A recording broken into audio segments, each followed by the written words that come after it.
Welcome, ladies and gentlemen, to this week's edition of Roundabout Sports, presented by Interstate 70 Sports Media, where our passion is our profession. My name's Jeremy Karp. Thank you so much for tuning in, wherever you are, whether it be at work, at home, on the road, however you may be listening. Thank you so much. It is always appreciated. We have such a fantastic show tonight. Former Major League Baseball pitcher Ray King is going to be on the show this evening. And okay, growing up as a kid, he was seriously one of my favorites. Him, Julian Tavares, Jason Marquis. I mean, just all those guys from the early mid 2000s on the Cardinals were some of my favorites. And to have him on, and as gracious as he was to be on, like he was so excited. So I'm grateful. Before that, we got a couple pieces of business we got to take care of. So, first, I got to bring up the fact that Tyreek Hill of the Kansas City Chiefs is going to the Miami Dolphins. Now, I cannot believe that. I woke up this morning and, they were working on an extension with the Chiefs, Tyreek and his agents were working on it. But then all of a sudden everything stalled. And then the Chiefs said, "You know what? He wants to seek a trade? Go for it." Just like that, the New York Jets and the Miami Dolphins jumped on it. And just like that, literally, the Miami Dolphins, who have had a phenomenal offseason, one of probably the best in the entire NFL, traded a 2022 first round pick, a 2022 second, two fourths, and a 2023 sixth round pick to the Kansas City Chiefs for Tyreek Hill. On top of that, he signed a 4-year, $120 million extension. $72.2 million of it's guaranteed. So he's now the highest paid wide receiver in the NFL. And, you can make the argument if he deserves it or whatnot. Look, he's one of the most explosive and dangerous players in the entire NFL. And on top of that, he's still only 28 years old. So put that on top of the fact that he's now paired alongside second-year pro Jalen Waddle, who came off a record-breaking rookie season of his own. Honestly, that is a duo you do not want to mess with. In my personal opinion, I do believe that they should still consider as many options as they can at quarterback, because I don't think that Tua is going to be the one to get the job done. Maybe take a look at a guy like Jimmy Garoppolo, who's worked with a lot of great weapons over the years in San Francisco. But I digress. Either way, Miami is really working their way up. But the AFC East is still Buffalo's division for the taking.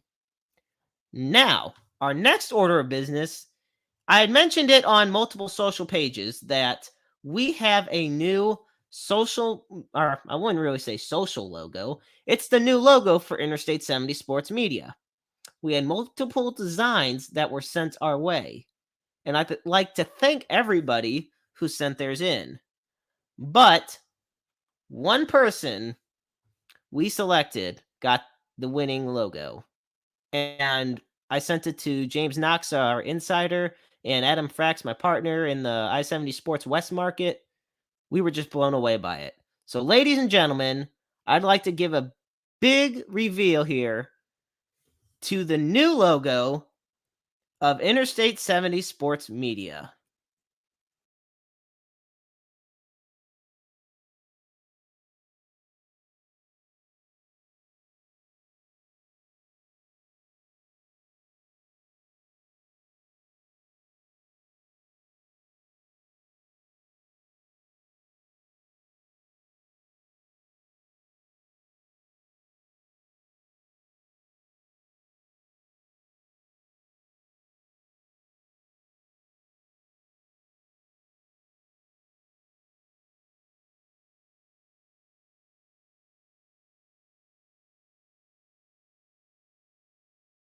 From my heart, thank you on behalf of myself and Interstate 70 Sports Media.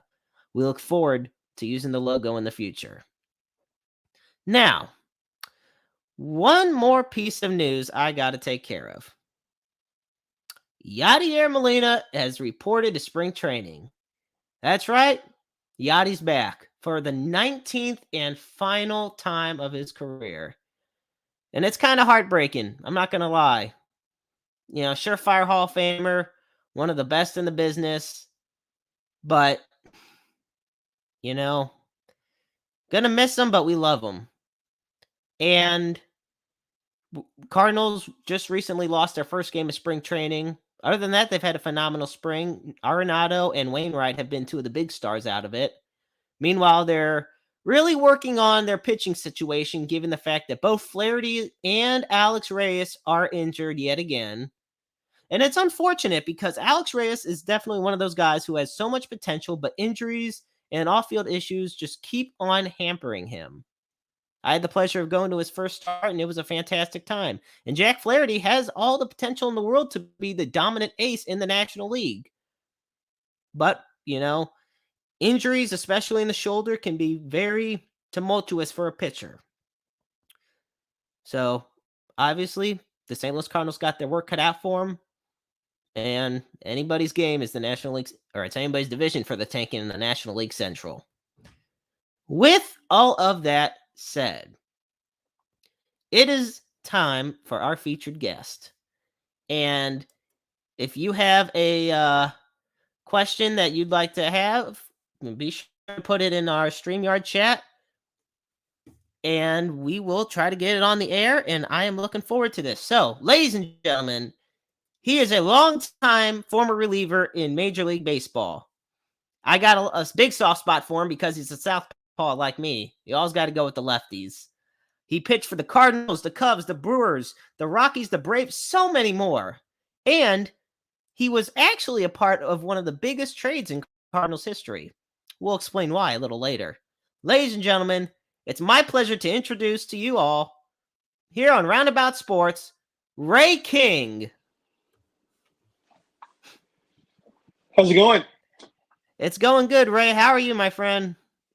I'm well. I can't complain. Sunny Arizona. Well, it's damp St. Louis right now. It was sunny a couple days ago, but now not so much. But we're making the most of it. So I gotta say, so here's the first thing I wanted to bring up. I had mentioned that you were a part of one of the biggest trades in Cardinals history. And that trade was when Jason Marquis and Adam Wainwright, along with yourself, went to the Cardinals from the Atlanta Braves. And in the background, I actually have a picture a dear friend lent to me. Well, she sadly passed away, but she gave it to me in the will. And of Adam Wainwright. So I got to ask, what was it like being a part of something that's like working with guys such as Adam Wainwright and Jason Marquis, both in Atlanta and transitioning into St. Louis? Well, first of all, I grew up a big Cardinal fan. So, going to Tennessee with all my family, friends, and everybody in that area, they're all Cardinal fans. And so that December when I got the phone call and said I got traded from Atlanta to St. Louis, it was a dream come true. 20 years later, I drove a walk jockey. I'm like, I know I was the biggest part of that trade. Wainwright was a throw-in.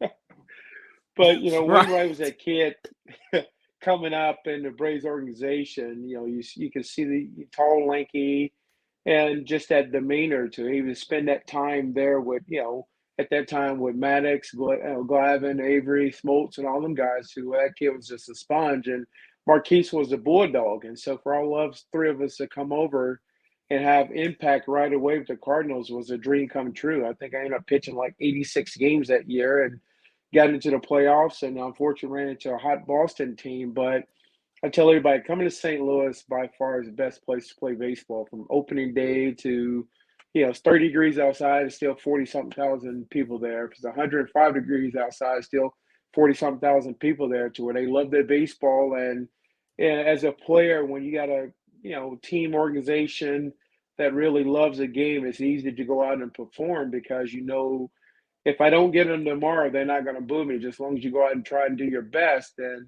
hey, it's a great place to play. Yeah, there is no nation like Cardinal Nation. That's something that rings true. Um, and you pitched in St. Louis for 2 years. You pitched there in 2004 and 2005, and in 2004, you actually had your best career year, like your best year in your career. You appeared in 86 games, which is the most you have all in your entire career. You had 31 holds, wins, and an ERA of 2.61. And on top of that, you had yourself a 30 game scoreless streak over the course of the summer. I mean, how did the Cardinals, that locker room, and yeah, you're right that, the Boston Red Sox just had that momentum on their side heading into the World Series. But throughout that regular season and in the postseason before the World Series, what was that atmosphere just like in there, knowing the Cardinals had one of the best seasons in franchise history? Well, I tell everybody, you look back at that season. Unfortunately, we didn't get all the way to the finish line, but to win 105 games out of 162 says a lot. And you look at that lineup to where, you had Albert and Edmonds and, Molina was just coming aboard and, Medina was still there in '04. We just had a bunch of guys that really didn't jump off the page at you. You look at their lineup with, Renteria, Scott Rowland, like I said, Reggie Sanders, and then our staff with Chris Carpenter, Marquise, Wayne O, and Bullpen, myself, Julian, Ezzy Kleiner, to where we just had a bunch of blue collar guys that went out and played the game hard every day. And there's been times where, as a reliever, we'll go out for the national anthem, come back in, shower, watch first couple of innings, and go to the bullpen. But there's a lot of times by the time we get to the bullpen, it's 2 or 3 nothing already, to where guys put up some runs, and the pitching staff just came in and dealt. You look at our number fifth starter was Jeff Suppan, and Yeah. he had a good year that year, to where it's just like everything just fell into place. And we beat Houston in Game 7 of the National League Championship, so we set on the runway. Either we're going to New York or we're going to Boston, and like I said, the Yankees just probably one of the biggest letdowns of that organization, be up 3 games to lose it. But like I said, playing the World Series was amazing because a lot of people don't get there. But if we line that team back up again, I guarantee we'll probably win 4 or 5. We just had that talent to where everybody got along. There's never any bickering or animosity among the team. You go to dinner, there's 6 or 7 guys, or you go clubhouse after the game, there's still 9 or 10 guys sitting around, talking about the game or having a drink in the locker room, to where we just had a good close group of guys that understood how to play the game. Mixture young guys, mixture older guys, and some unsung heroes. You look at Roger Cedeno. He's got probably a lifetime 220, 230 hitter, but we beat Clemens because of Roger Cedeno. And that's one good thing about Tony La Russa. He put everybody in a situation where you're going to succeed, to where if you don't succeed, it's your own fault, because, back then analytics weren't as big, but black and white doesn't lie. So Tony matches up. Like some games, you're like, why am I pitching in a 7-0 ball game? He's like, well, because if you pitch now, when that game come up, when it's a 2-1 ball game 2 days later, you don't have 4 days rest where you're overthrowing, to where you just enough fatigue in there to where when you come in, you know what you need to do. And it's a battle. So my hat's off to Tony and that whole coaching staff, where he puts the situations to win. Yeah, and Tony La Russa is now having himself second, well, I guess I should say third life in coaching, as he retired from managing after the 2011 season when the Cardinals won the World Series. And now here he is with the Chicago White Sox, and you know, he's thriving there in his first season. What was it about his managerial style and working with him and working with Dave Duncan, and how did it help you in your career? Well, like I tell everybody, Tony puts you in a situation to succeed. When I knew going into, say, Cincinnati, I knew exactly what the game plan was. I knew I was going to face, Sean Casey, Adam Dunn. I knew the big lefties, and Griffey was at their time. I knew going in, so I'm going to possibly pitch 3 days in a row. So maybe the day before, couple days before, say we're playing in Milwaukee, to where he was like, hey, I'm going to give you a breather because next series, you're going to be my guy for 3 days, to where I knew going ahead, to where it's the old saying, he who fails to plan, fails to plan, plans to fail. To where Tony gave everybody that respect, to where even the veteran guys, from Reggie Sanders, Larry Walker, to it's like, hey, You're gonna play Friday, Saturday, and they'll give you Sunday off. So they knew they can just go all out for them 2 days because they knew Sunday had that day off. So he gave everybody the opportunity to see what you're going to do 2 days in advance, not just now. So it was never a surprise. So in baseball, if you don't get a surprise, you can have pretty good success. It's the surprises that get you. Oh, absolutely. Now, like I said, introducing you, I am uh I got a big soft spot for the southpaws because I'm a lefty guy, and you actually batted left-handed as well, in addition to throwing left-handed. Where I actually, believe it or not, I bat right-handed and throw left-handed, which apparently is a weird combination for a lot of people to think about. Um, but where did you get your original love of baseball from? Well, I went when I moved to Tennessee. My cousins and everybody, we lived. We joke. We call it the Ponderosa. It's like probably about 8 or 9 family members lived on the same street. To where we started playing baseball in the backyard with taking tomato stick and a tennis ball and playing strikeout. I was always the youngest out of all my cousins, but they didn't take any slack from me on me, I would say. But they just kind of like, okay, we're going to push you, going to push you, going to push you, and then everything just came natural to where when I got 10, 11, 12 years old, I felt like baseball wasn't easy, say, but I had a little more success than a lot of other people at a younger age because I've always played against my older cousins to where by the time I played with kids my age, I felt like I had no fear.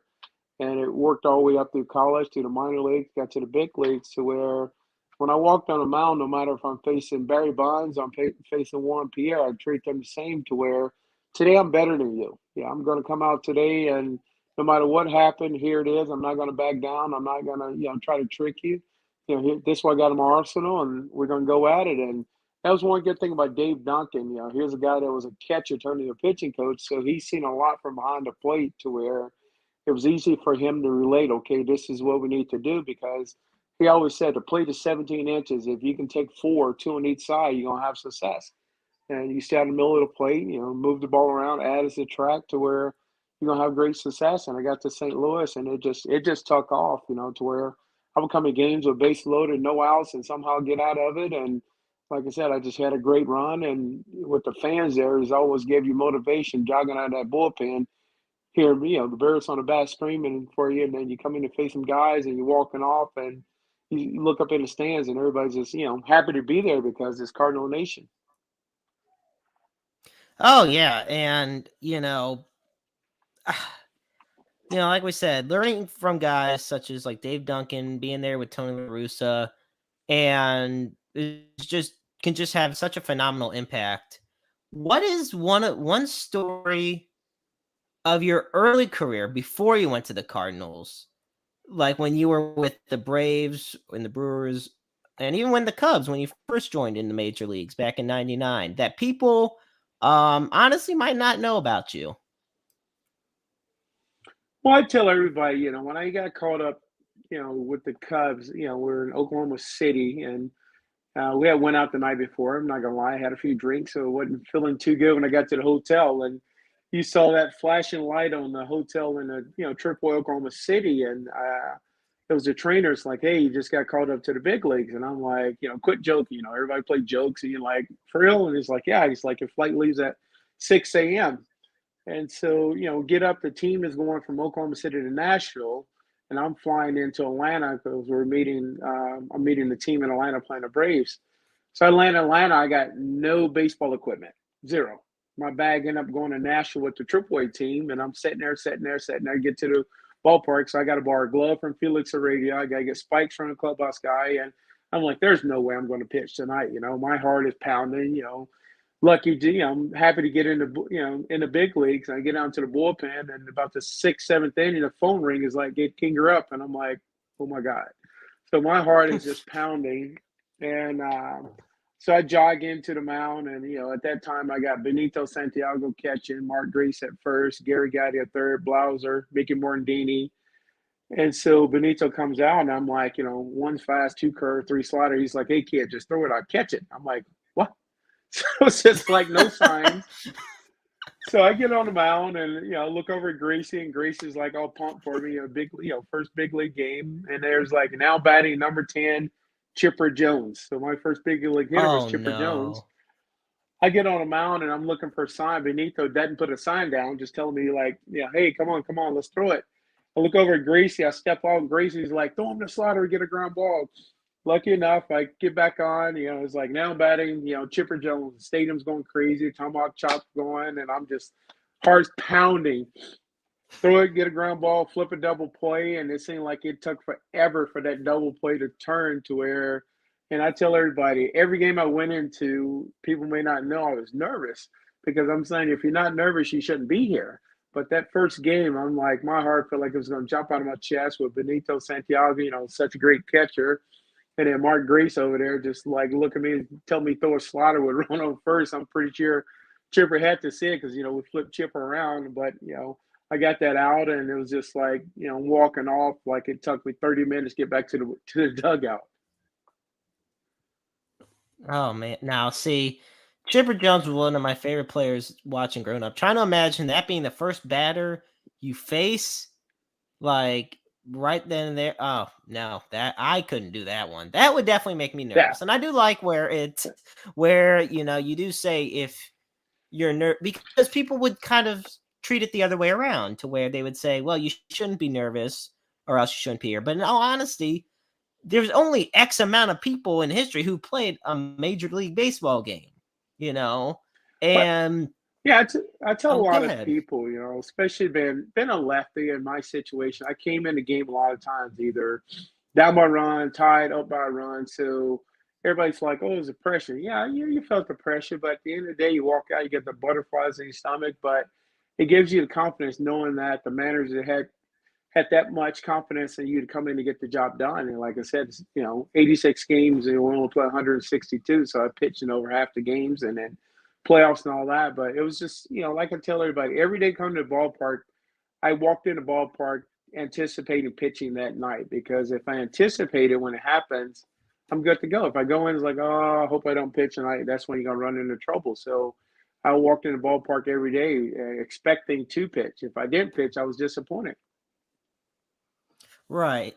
And you pitched over your career, you pitched in a lot of MLB stadiums. Which one to you was the atmosphere just the most the best I think the best way to put it, insane.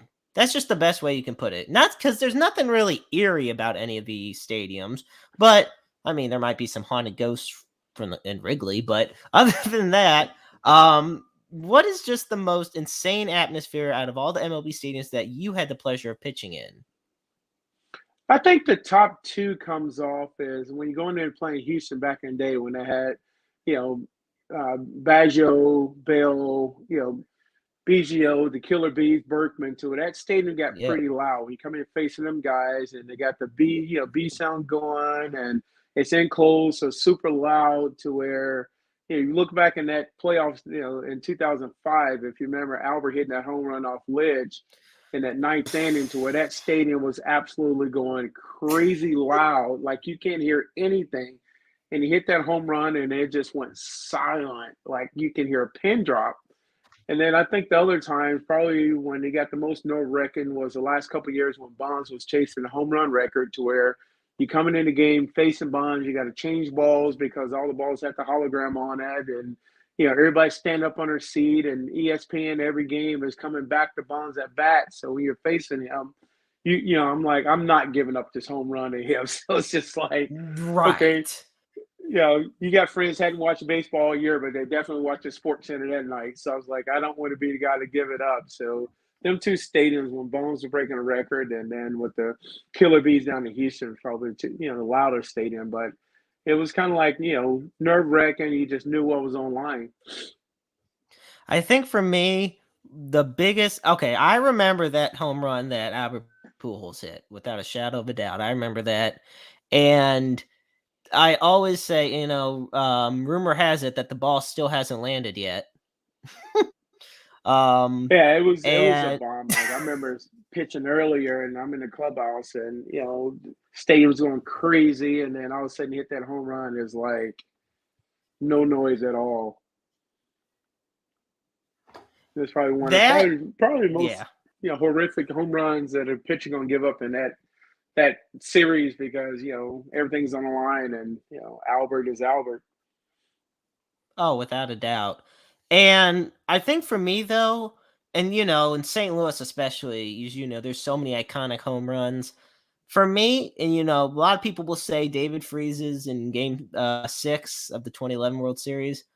But to me, the one that I feel got the loudest reaction and just that gives me chills was Jim Edmonds' walk-off home run in game 6 of the 2004 NLCS.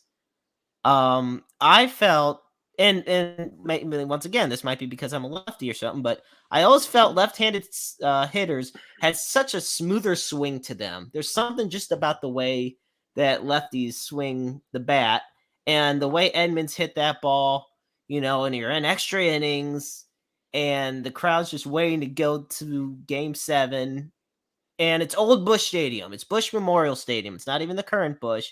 So it's all enclosed. And I mean, that place, and of course, you were there. That place erupted. Well, I think that situation right there, that it was such a build up to that situation to where some great plays made earlier, get into extra innings, and it was just scripted. Just you can just feel it, the tension that something big's about to happen right there. And Edmonds come up, and as soon as he hit it, it was gone right from the get go. And it kind of pushed me back. Remember when Kirk Gibson came up and hit the home run off Eckersley in the Dodger World Series? Kind of like that same feeling to where you just knew a special player was going to do something special, and that just pole vaulted us to where you look at that lineup that whole year to where it was probably from Eckstein to where you look at him like hitting a home run in Washington when nobody you can get the ball out of the ballpark to where Evans hitting that home run and picking up Larry Yeah. Walker, Reggie Sanders, Renteria, Albert, Gruzelanek, to where it was just so many unsung heroes through that whole season to where 105 games to win is a lot. And then, like, you get into playoffs and get that special home run from Edmonds that pushes to game 7. It's just like, 1 through 9, anybody can do it. Oh, absolutely. So before we get, because there's a lot of fans who have some questions, and I hope it's okay if you don't mind answering some of them. But before that happens, I have a special guest here who has a story he wants to share that involves an encounter that you both had quite a while ago. So, ladies and gentlemen, it is my pleasure to introduce to all of you. He's a dear friend of mine, and he's a podcaster from the Blue Note Fan Report. It is my pleasure to introduce Guy, the Hawaii Blue Bensing. Guy, how you doing, buddy? Aloha. How are you, my How friend? you doing? I am good. How you doing, Ray? I'm well, can't complain. When Jeremy told me that he was going to have you on, you talked about your heart pounding when you first came up. My heart pounded. You and me had a special moment that you will never remember. It was in 2005 during I want to say it was late October, or August, early September. It was in that period, late August, early September. You guys were playing the Cubs. I was in the Navy then, and I was home because my best friend had passed away. After the game, I went to I think it was the Saturday game. I went to the Saturday game, and after the game, you guys ended up winning the game. After the game, you were at Al Harbarsky's on the in the VIP area. Do you remember that? Yes. Been up Okay. there. Al had seen me in my uniform in that and had been really nice and allowed me. First of all, he gave me a ball cap and knew that some of the players were up there, so he let me go up there to have the players sign the cap. The cap was for my friend. This is my friend's shirt. This was his baseball shirt, right? This was the shirt that he wore. Actually, and the last thing that we had done before we both went in the Navy was we went to a Cardinals Cubs game. So with them being there the weekend that he had passed, it was perfect. You were up in there, and I got the Harbarsky hat, and I went up to you, and I was like, "Hey, Mr. King, this hat is for my friend that passed away. Would you mind signing it?" You signed the hat for me, and then you said to me, "You know, you don't have to put it in his casket. You can keep it," because I had told everyone I was going to put it in his casket, and that was my goal. Well, at the funeral the next day, when I go to put the cat in the casket, before they closed it, his mother took it out and handed it back to me and said, "This is for you to remember him by." And I cannot remember anybody else who signed that cap, but I remember you signing that hat. Yeah, you look at 2004 as when I lost my dad in Yeah, 2004, to where a lot of things as an athlete don't touch you till someone goes through things that you went through. And sometimes I tell everybody everything happened for a reason. There's a yeah, reason you were there and I went through what I went through, to where you always want that moment to where what can I do to make your day better? yeah, Because as an athlete, every day I go to the ballpark is a dream come true. yeah. But encounters like what you're going through and what you went through then, to get that and have a memory of friend, to where it's bigger than a game. And I tell everybody, if you can do something bigger than the game, that's what you're there for, because everybody look up to you as, a small percentage get to make it on that field. But there's a lot of people that can go through what you went through and I went through, because we're all here on borrowed time. Yeah. So if I can do something to help someone do something that makes them a lifetime memory or something in that situation, that's what I'm here for. No, I mean my heart was pounding when I knew that you were going to be here. I wanted to share it with you because for me, I do this, and I've talked to a lot of Blues alumni and things like that. For me, having that moment now, I don't care if you do or don't, but do you remember that at all? It was in 2005. Yeah, when I do stuff like that, it's don't know exactly the date, but stuff like that sticks with you. I have some different cities and different things that have taken place. Like myself, I was had some tragic this past year. My daughter, 19, passed away in July, to Sorry where for sir. yeah, you start reflecting on things before, and like little things like you're talking about, or some other people went through them things, to where them things in the back of your head. But we're all in this together. If we can make someone smile in a tragedy or make them feel better in a tragedy, that's what it's about. And I sports still can do that. I still have the hat. Unfortunately, I moved a couple months ago, and I can't find the box that it's in. I wanted to show it to you so bad, but now Right. I did have another question, and I hope Jeremy doesn't mind me asking this. You talked about some of the memorable home runs, and you talked about, and I want to say I think it was the '04 season. I can't remember if it was the '04. It might have been the '06.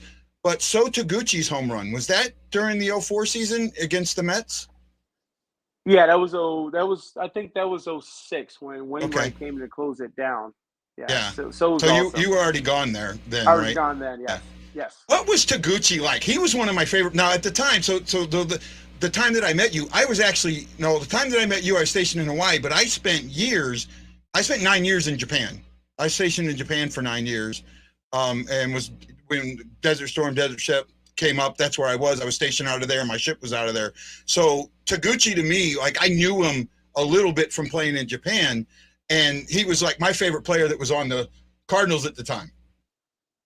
Yeah, Sil was probably that most underrated guy on that team, because you really look at, you had, Edmonds and, Reggie Sanders and Ray Langford all in the outfield. So was that guy, played every couple of days, but he was a guy always came prepared. And that's one thing about, guys coming over to Japan, to where, their spring training and their, workout regimen is a lot stringent than ours. And so always worked, and he was always ready for that challenge. If it came in, get a bunt down, go into decent defensive replacement or pitch hit or start on that Sunday afternoon game. So was always a guy that, kept everybody, happy go lucky in the locker room, to where he had just had this demeanor about him, to where you can be mad at the world and you see Sil over there smiling, it just makes you smile. He's a great, awesome guy. I appreciate it, and thanks for letting me come on and talk to you about that moment. I mean, I know, like I said, you have thousands of them, and you may not remember it, but for me, you really gave me that special, like, it matters moment, and I appreciated that. Anytime, anytime. Okay, Jeremy, you can come back now. I'm back. No, don't mind me. I'm glad. I'm glad you were able to come on, guy, and share that moment. I mean, that's really something special, and for you to be on. And yeah, so Taguchi, beloved by Cardinal Nation, definitely one of the more underrated stars in, in the lore of the Cardinals. Definitely somebody that was always just entertaining to watch. I remember his batting stance perfectly. I remember, just he always had a smile on his face. That's one thing I always remember. So always had a smile on his face. I never saw him like angry once when it came to baseball. Yeah, you didn't know when he walked back to the dugout if he struck out or he hit a home run. Exactly. Like, and he just really enjoyed, what he did. And so, yeah. So yeah, one of the real quick before you kick me out, one of the questions that I asked in the chat was, I heard the rumor, and I think it was true. On the plane back from Houston after Albert hit that home run, somebody said, "Hey, look!" pointed out the window, and there's the ball Albert hit. Who was that, Ray? I don't remember who's that because it was pretty spread out, but I'm pretty sure that ball went over the plane when we took off. So that was absolutely a blast. I remember hearing that. I'm like, oh my goodness! You guys had a tight knit locker room in 04, 05, right? Well, that's one thing about the Cardinals. That whole organization, they really did a great job of who they brought into them locker rooms to where, St. Louis was, from, the whole family there from the ownership down through, Walt Jockett at the time, Mo was his assistant to where they really made it feel like it was home. And as the guys you walk in the locker room, it's like, yeah, I just saw you yesterday, but it's always a hug or handshake or, how you doing, to where it was just some guys that, a bunch of guys go out and play the game the right way. We had a lot of fun doing it. And, when you have the W's that we got, it just makes it that much better. Hey, Jeremy, you mind if I ask another question? Go for it, because I know after this, we're actually going to talk about some of Ray King's charitable causes and something big that he has right now, and then we'll close with some of the other questions the fans have. So go for it, guy. Yeah, my last question is, one of the things that I knew about the Cardinals was the Hall of Famers or the former or ex-Cardinals like Al Habarsky and Joe Buck or Jack Buck when he was announcing and all of that. What was Stan the Man like to you? What Stan the Man memory do you have from your time in St. Louis? I'll never forget the first time I saw Stan. I walked in the clubhouse and, being a Cardinal fan, I think back to when I was a kid coming to Busch Stadium, 85, 86, you're seeing all them guys, Willie McGee, Vince Coleman, Terry Pilner, and all them guys. But then you walk in the clubhouse, there's Lou Brock, there's Bob Gibson, there's Red Shaney's, and then all of a sudden here comes Stan the Man, and he's playing a harmonica. He's in the clubhouse, playing, the harmonica, and everybody just around him to where, here's a guy that's, bigger in life in St. Louis, and you're part of it to where when you think of Stan the Man, it's like, man, I played in the same organization with this guy, and there's a statue outside of Stan, and he's just one of the guys where he was just happy-go-lucky, He felt like he was still part of the team, even though he hadn't played for years. But when he walked in the clubhouse, he had that much respect, and every player respected because, I tell everybody, baseball is a game where, no matter how long you played, it's that camaraderie, that fraternity to where if I played in the 70s or I played in 2019, you got that bond because very few have done it. So it's that fraternity of boys and men. And, hey, baseball is, America's pastime, and we all love it. Thank you, sir. Thank you. All right, Guy, it's been a pleasure. I can't wait to have you on the show as a guest, and I know I'll be talking to you probably later on. Anytime, Jeremy. Anytime, my friend. All right, my friend. Have yourself a good night. Have a Aloha. good one. Nice chatting with you. Yeah, you too, sir. Absolutely amazing guy. No pun intended on that, I'll tell you right now. So okay, I wanted to definitely bring this up. You know, it's something that that you sent to me a lot, and you know, I've really wanted to promote on the social media platforms, which you can find us on Facebook, on Twitter, at Interstate 70 Sports Media. You can find us on there on YouTube as well. But you have done a lot of charitable causes, and one of the things you've done recently is what's known as Camp for the Boys fundraiser. Delve into a little bit more about that and what makes it such a special cause. Well, it's just like me. Anytime I can help give back, that's what I try to do, from monetary to time to different things. And with these two young men, it's a chance for them to explore, go to church camp, go to Boy Scout camp, to where with COVID, a lot of things, kids got locked in, couldn't go anywhere, couldn't do anything. So things started opening up, and just situation where with through my social media and everything, if I can help these kids get there, that's what I try to do, because it's more important for these kids to get outside of their comfort zone, to where they're going to California or going up north, to where the parents are not there. So now they're actually young men, 10, 11, 12 years old, to where they're going out and exploring different things and learning different things. And, we can put like a mark for me. I remember my first day getting to the big leagues. That's something I remember the rest of my life, to where here's this kid. It's my first camp without mom. And I'm getting my merit badges, or I'm going to church camp, to where I'm getting more, closer to God and understanding the word of God, to be able to give back. It's something that is dear to my heart. And, no matter what it is, if it's nephews, friends in the community, or a kid down the street, to where if I can help, I always try to. And is this type of organization, where is the camp for the boys fundraiser, where is it based out of?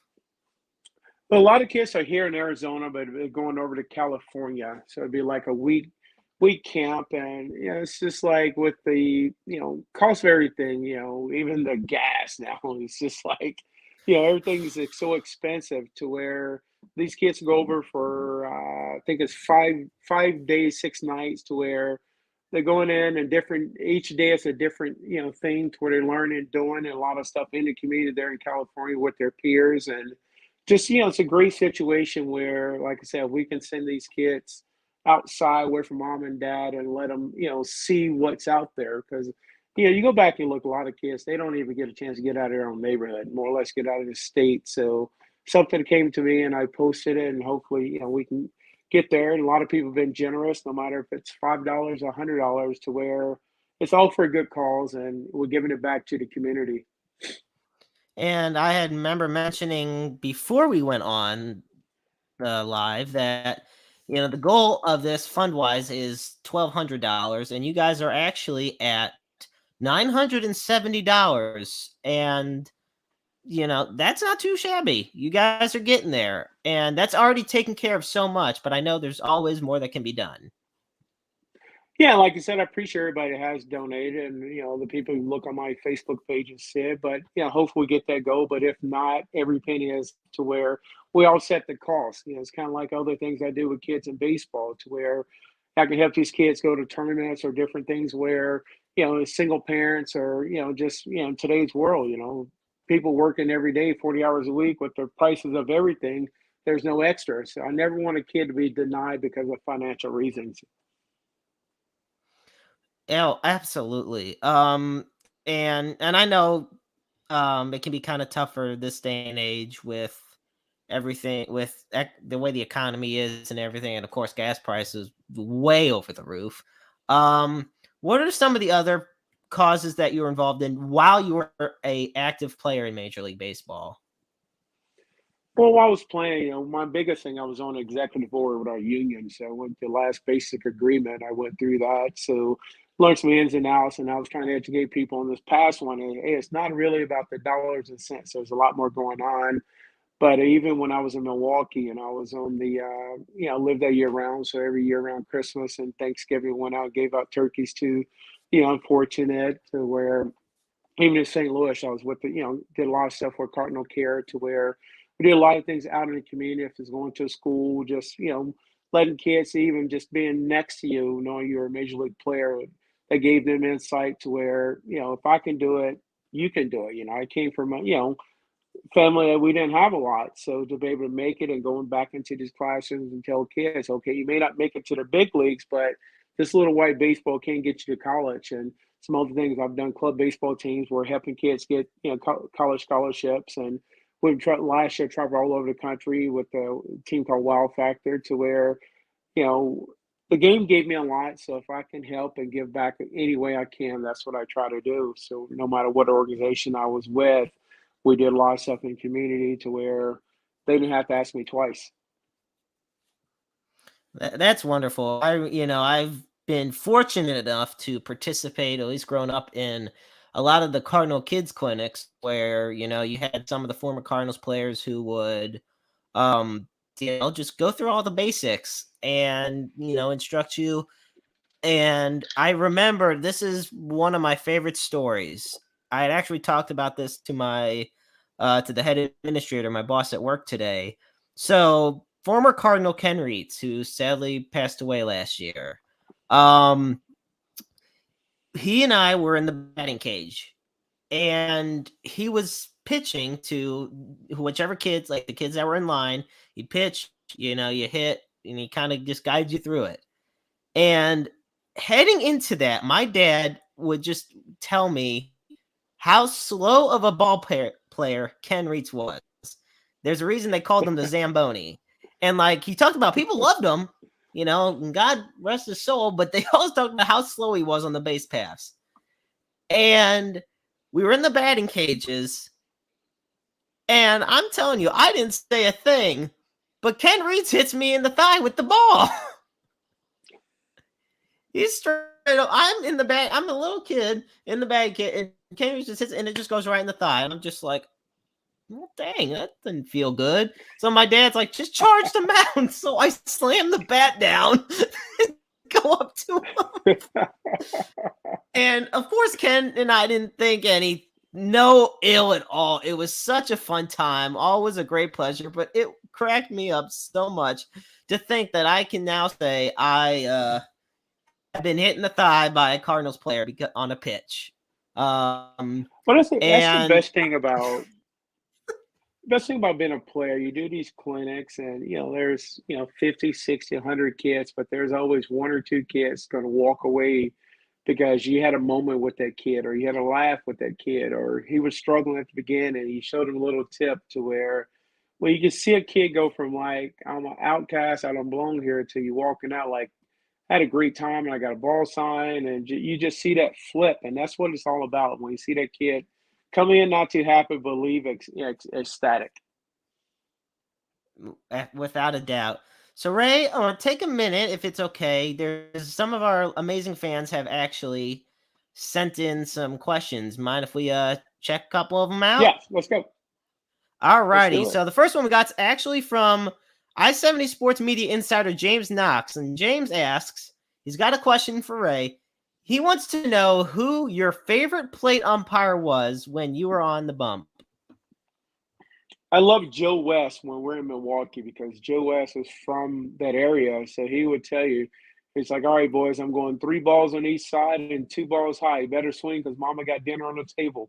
So he knew coming in with Joe West in Milwaukee, if anything close, you better be swinging, because he's trying to get that 2-hour and 45-minute game to get out of there. I was going to say, Joe West is definitely, and he just retired too, but good old Country Joe, definitely one of the most well-known. Country Boy Joe. And it's interesting. I believe he actually has umpired. Yeah, I was going to say he umped the most games in Major League history, because well over 5,300. Yeah, because I know he broke games, Bill. Yes. Yeah, because he broke Bill Clem's record of 5,376. So, well, absolutely. So here's a question for you from Parker Bina. So, like we had mentioned earlier, Adam Wainwright was on the Braves for a while. And you were a part of the trade that brought you to good old Cardinal Nation. Parker asks, What could have the Braves fans expected from Wainwright probably had he stayed in Atlanta? Well, I think Wainwright would have been, as good as he was with St. Louis because, at the time we had guys over there, Maddox and Smotes and, Bobby Cox as a manager. And that team was, very good. But, Wainwright was a young guy he was like a sponge. So he's learning how to pitch over there. And I'm pretty sure he would have had great success, but I'm pretty sure the Cardinals fans are glad that trade went through. Very much so. I know a lot of people at first did not think much positive wise on the trade, but in the end, we get three pretty solid pitchers, if I do say so myself, out of it. It's interesting. So in 2004 and 2005, the St. Louis Post-Dispatch released these pins, and this one's of Jason Marquis. Now I have, and I don't know, I have one from 2005 of both you and John Mabry. I do not know, because you guys especially were two of my favorites growing up. And I don't, but the thing of it is, much like Guy with his hat, I got to figure out which box it in. I have so much sports memorabilia. I'd be digging for a while trying to figure out which box or briefcase I have it in. But I thought that was a neat little tidbit right there, thinking of how much, players mean to the fans in each city. Now, like I had mentioned earlier as well, you have played for 7 different teams actually. No, I'm sorry, 6. You had multiple stints with 2 of them. Yes. Out of those teams, we have a question here from Anthony. Anthony asks, who are the best fans from the teams you played for? So out of the teams you played for, which fan base do you think you'd have to put up there? Yeah, not to, stay on the bandwagon, but, St. Louis by far, because I'd never forget when I got traded over, I went on a caravan and, you're going up through, Cape Girardeau and all those small towns up through Missouri and Mattoon and different ones to where there were just Cardinal fans everywhere. You walk through the streets and, it's football season, but still people got the Cardinal jersey on and the hats on. And I never forget, our first, me pitching there, I come in a pitch and, get the out, you walking off and you just look around all the red and the stadiums. And then, that night, you go to dinner to where they're so well mannered, maintained to where you have to dinner with your family, but they'll wait till dinner's over to approach you or, really appreciate you being here. And I remember when I got traded to Colorado, coming back my first game, I actually got a standing ovation when I came back with the opposing team. And I just think St. Louis fans understand the game. If opposing team make a great play, they cheer them. But when you need that crowd behind you, they know when to cheer, they know when to yell, and it was just by far, throughout the city is like they always say, once you put the birds on the bat on jersey on, you part it forever. And I, really feels good even when I come back now, been years later, but it's still that warm feeling like, hey, you welcome back. Oh, absolutely. I mean, Cardinal, it's so special to. I'm blessed just to be in St. Louis as a fan of the Cardinals. There's definitely such this family unit when you see these Hall of Famers always get together on opening day and you see the ceremonies when the Cardinals Hall of Fame. I remember the 2009 All-Star game, you got everybody together. I mean, things like that are such heartwarming moments. And yeah, and I think it's also, you brought up the great point. Even when you show up as an opposing player, you still can get cheered, if you were previously a Cardinal. John Jay, Skip Schumacher. I think one of the, obviously Albert Pujols, that was probably the biggest one. And especially when he Right. hit a home run, we all were wanting Albert to hit a home run. We didn't care. We were winning big anyway, but we were like, shoot, Right. just hit one against us. And I think and I had the pleasure of being there when David Freese made his return to St. Louis for the first time. And, you have Yachty stepping aside, off the plate. And at first and letting him have his moment and then going up to him. I mean, that stuff is just really, really heartwarming. It actually kind of gets me emotional to think about it, but that's just how passionate I am for sports. Honestly, like Right, sports right. is my life. So the last question we got here is also from Parker. It says, Ray, I know you didn't do it often as an MLB pitcher, but did you like to hit? It's so funny, you growing up through little league, high school, and college, you're a pretty good hitter. Then you get to the big leagues as a reliever, you hardly ever hit. So, once I got there, really, you didn't hit. You didn't really want to get in the box. So you only got 6, 7 at bats, and we did get to play. You're facing guys 95, 96. So I was like, I like the idea they paid me to get them out, not hit them out. That I will say in MLB or MVP baseball 2004. I have no shame in saying this. There were times I'd use you on the bat in the batter's box. I had no regrets about it. Get my buddy Ray King out there. I had Steve Klein out there. I had Jason Samatachi out there. I mean, I love the hashtag they use for the Cardinals. Hashtag pitchers break. Like Right. especially thanks to guys like Mark Mulder, Jason Marquis. Before Wainwright was a Silver Slugger, Jason Marquis to me was one of the best hitting pitchers in baseball. Him and Carlos Zambrano, I mean, Yeah, I were think two of the probably the top. best hitter that I played with is probably Mike Hampton. Yeah, Mike Hampton too, Yeah, Hampton could definitely. swim it. Zambrano, Marquis could swing it. And it was So, looking at guys like that, it's pretty cool seeing some of the guys swing as pitchers. oh, without a doubt. Well, Ray, first off, it's been just an absolute pleasure. And before I let you go, there's a couple things.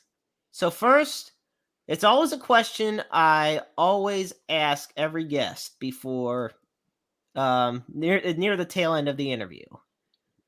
What is the best advice that you, Ray King, can give to the world? Well, I just think the world that we live in now, we got to stop and really ask someone, how are you? How are you doing? We don't stop and do that at all. We just go through daily and we got our head down instead of really asking somebody how you doing. From COVID to where a lot of people lost loved ones, and just the world we live in right now, to where you walk down the street, we need to stop and say hello to each other, and look at things going over in Ukraine, to where innocent people are losing their lives, and we just got to stop and realize to where we complain about the $6 gas prices, but we can walk down the street and ask a fellow American how is he doing. Yeah, and I mean that's sound advice right there. It's unfortunate we got so much division, so much war going on in the world, and no, our thoughts are out with everybody who has to suffer because of it. So also before I let you go, plug. I really want to help this fundraiser go, the Camp for the Boys. Okay. Help us help you and help these guys out. So where can fans go and people go to donate to this cause? One thing, if anybody look at just on my Facebook page, just Ray King, you got a picture me there, to where you can just log on there and see the fundraiser. And it's just a great cause, to where we're helping our young men in the world, even females, to where I'm trying to help anybody that I can that comes to ask me for help, and I usually do it. But just right on my Facebook page and my Instagram, just Ray King, you can find me, send me a friend request, and we can become friends on there. And just, if you can donate, if you can share it with someone and help reach this goal to send the boys to these camps, I'd be greatly appreciated. Yeah, wonderful. I'll definitely be sure to, and I know a lot of others will as well. And get these guys to the camp and make a bigger impact on the world. We got to make a world a better place. Absolutely. That's a good song, wasn't it? Make the Oh, world a better yes. place. Make the world a better place. um, so Ray, it has been an absolute pleasure having you on this evening. Thank you so much for joining us. I greatly appreciate all the work he did on the mound, as opposed to, or as well as, the work you've done off of it. I appreciate it. And anytime you need another guest, let me know. I'm here. Yeah, that means the world to me. Thank you so much, Ray. I can't wait to talk to you All right. again.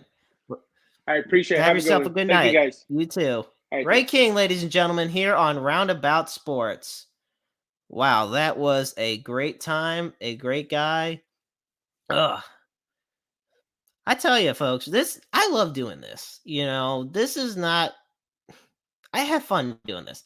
Yeah, it gets stressful, but what the hell doesn't get stressful in life? Um, Nevertheless, I enjoy doing the show. And, we love helping Adam and I and James, and Parker, Eileen. We all love helping local businesses. If you want to advertise with us, whether it be on our website, whether it be on Talking Dynasty, on Roundabout Sports, on our social media pages, shoot me a DM, shoot Adam Frex a DM. I mean, get in contact with us. We will definitely be able to work something out. We got great advertising deals. We would love to help you out. We support local. We're not going to go to big old Walmart. I mean, don't get me wrong, to shoot $1 million at you. Nevertheless, we want to help you. So feel free to shoot us a DM about advertising opportunities. Also, if you are interested in becoming a member of our team, do just the same thing. You can find out more about us on the website, on our social media pages. We are constantly active on Facebook and on Twitter at Interstate 70 Sports Media. You can find my show, Roundabout Sports, on Facebook as well. And you can find Adam's show, Talking Dynasty, on Facebook and Twitter. And let's also give a lot of love to our I-70 Sports Media insider, James Knox, who hosts Knox's Corner when he's breaking news going. He finally gets the chance to get on there and lets its stuff loose. So major props to him. Once again, a special thanks to Dane McGuire as well for the amazing new logo design, which will tonight immediately be posted online on all of our platforms as the new logo for Interstate 70 Sports Media. And as customary, I put at the bottom of the screen the National Suicide Hotline. I think mental health is an issue that needs more attention. And I know a lot of people out there that struggle. Phone number is 1-800-273-8255. It's open 24 hours, 7 days a week, 365 days a year, 366 on a leap year. You are never alone. Understand that. As hard as you may struggle, as we all struggle, you're never alone. There's always somebody out there that loves you, whether it's a family, a friend, and it means the world to me that y'all tuned in this evening. And I look forward to doing this again next week. And like always, life is a book full of empty pages just waiting to be written in. Make your lives worth reading. This is Jeremy Carp saying goodnight.